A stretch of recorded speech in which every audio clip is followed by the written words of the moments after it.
कीर्तनकार इंदोरीकर महाराज यांच्या राहत्या घरात बिबट्या शिरल्याची घटना समोर आली आहे. महाराजांच्या घराबाहेरील शेडमध्ये असलेल्या एका कुत्र्याला बिबट्याने शिकार बनवलं. सीसीटीव्ही मध्ये बिबट्याचं हे दृश्य कैद झालंय.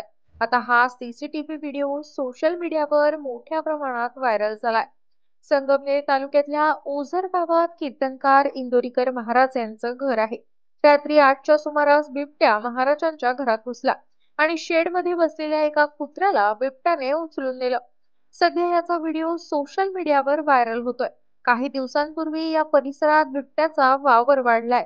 यामुळे ग्रामस्थांमध्ये भीतीचं वातावरण आहे.